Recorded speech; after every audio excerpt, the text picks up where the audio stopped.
महाराष्ट्र के उप मुख्यमंत्री माननीय श्री देवेंद्र फडणवीस जी से मैं संबोधन हेतु प्रार्थना करती हूँ।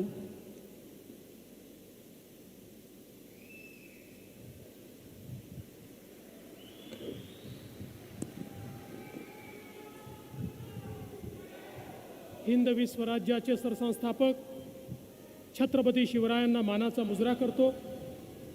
भारतीय राज्यघटनेचे शिल्पकार भारतरत्न डॉक्टर बाबासाहेब आंबेडकर यांना मानवंदना अर्पित करतो आणि आपल्या महाराष्ट्राच्या वतीनं आणि पालघरच्या वतीनं अखिल विश्वातील सर्वाधिक लोकप्रिय नेते आणि आपले प्रधानमंत्री माननीय नरेंद्र मोदीजी यांचं हार्दिक हार्दिक स्वागत करतो। मंचावर उपस्थित माननीय राज्यपालजी, लोकप्रिय मुख्यमंत्री एकनाथराव शिंदेजी, उपमुख्यमंत्री अजित पवारजी, मंचावर उपस्थित सर्व केंद्रीय मंत्रीगण, केंद्रीय राज्यमंत्रीगण, राज्यातले मंत्री, सन्माननीय खासदार, सन्माननीय आमदार, आपले अध्यक्ष आणि उपस्थित सर्व माझ्या माता भगिनी आणि बंधूंनो, आजचा दिवस हा इतिहासामध्ये सुवर्ण अक्षरांनी लिहिण्यासारखा दिवस आहे।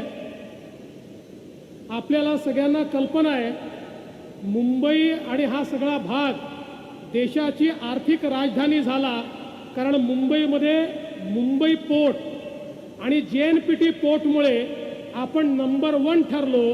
आता त्याच्यापेक्षा तिप्पट मोठं वाढवण बंदर या ठिकाणी तयार होत आहे।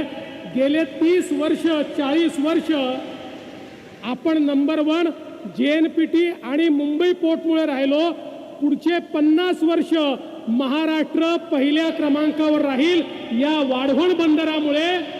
आणि केवळ ये संभव हो पाया आदरणीय प्रधानमंत्री जी आपके कारण, क्योंकि 80 के दशक में वाढवण में पोर्ट हो इसकी संकल्पना की गई।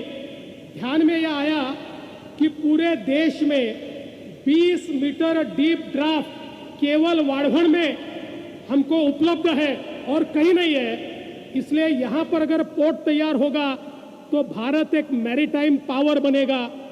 किंतु 1991 में सुप्रीम कोर्ट ने डहाणू का नोटिफिकेशन निकाला, एक कमेटी तैयार की और जन्म से पहले ही वाढवण पोर्ट की मृत्यु हो गई और उसके बाद सबने कह दिया अब ये पोर्ट बन ही नहीं सकता। लेकिन 2014 में प्रधानमंत्री जी आपकी सरकार आई, आपके आशीर्वाद से महाराष्ट्र में हम सभी को काम करने का मौका मिला और आपके आशीर्वाद से हमने इसे वापस जीवित किया। और सबसे महत्वपूर्ण कोई काम किया तो हमने नया राइट ऑफ वे ढूंढकर निकाला जो डहाणू नेचुरल अथॉरिटी के बाहर था, और एक ऐसा राइट ऑफ वे जिससे पर्यावरण को कोई धोखा नहीं हो सकता।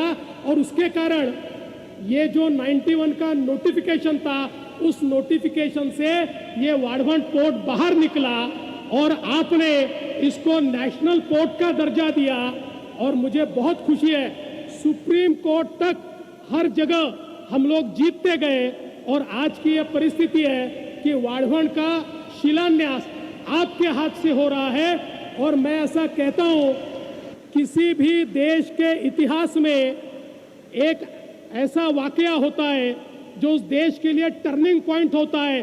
प्रधानमंत्री जी अगले 200 साल तक ये वाढवण का जो पोर्ट है, इस पोर्ट के कारण आपका जो नाम है वो इतिहास में दर्ज होगा कि भारत को आगे ले जाने का काम अगर किसी ने किया तो प्रधानमंत्री मोदी जी ने यहाँ पर किया। और इसलिए मैं उनका बहुत बहुत आभार व्यक्त करता हूँ। और आज ये क्षण आ चुका है। मैं प्रधानमंत्री जी इस समय एक सुझाव देना चाहता हूँ कि जिसकी फिजिबिलिटी हम लोग देखें। आप जानते हैं, दुनिया के सारे बड़े एयरपोर्ट ये रेक्लेमेशन करके इसी प्रकार से समुद्र में पोर्ट के आसपास तैयार किए हैं। मुंबई में हम आने वाले दिनों में मुंबई जो बढ़ने वाली है वो सारी की सारी इसी वसई विरार पालघर साइड में बढ़ने वाली है। हम लोग इस पोर्ट के लिए रिक्लेमेशन कर रहे हैं। उसके साथ साथ अगर हम एयरपोर्ट का भी रिक्लेमेशन करें और तीसरा एयरपोर्ट अगर इधर करें तो मैं ऐसा मानता हूं कि हम मुंबई को बदल देंगे।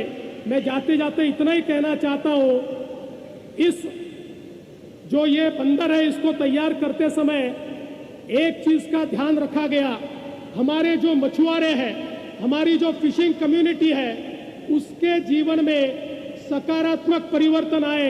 यहाँ पर उनका फिशिंग हार्बर भी होगा, उनके लिए फिशिंग की नई व्यवस्थाएं भी होगी, उनके लिए नए प्रकार के वहाँ पर वेसल्स भी हम लोग उपलब्ध कर देंगे। और इतना ही नहीं, ये भी तय किया यहाँ के फिशरमैन और यहाँ के आदिवासियों को ही ट्रेनिंग देकर उनको ही यहाँ पर जॉब्स दिए जाएंगे। 1 लाख अवसर यहाँ पर तैयार होंगे, वो यहाँ के आदिवासियों को, यहाँ के ओबीसीज को और यहाँ के फिशरमैन को देने का निर्णय किया। और मैं जेएनपीटी का आभार व्यक्त करता हूँ, उन्होंने उसका ट्रेनिंग भी शुरू कर दिया है और जल्दी ही इन सबको बहुत अच्छी नौकरियां मिलेगी। तो यहाँ की लोकल कम्युनिटी को बिल्कुल डिस्टर्ब किए बिना देश का सबसे बड़ा पोर्ट बनाने के लिए प्रधानमंत्री जी आपको बहुत बहुत धन्यवाद देता हूं और अपने शब्दों को विराम देता हूं। जय हिंद, जय महाराष्ट्र।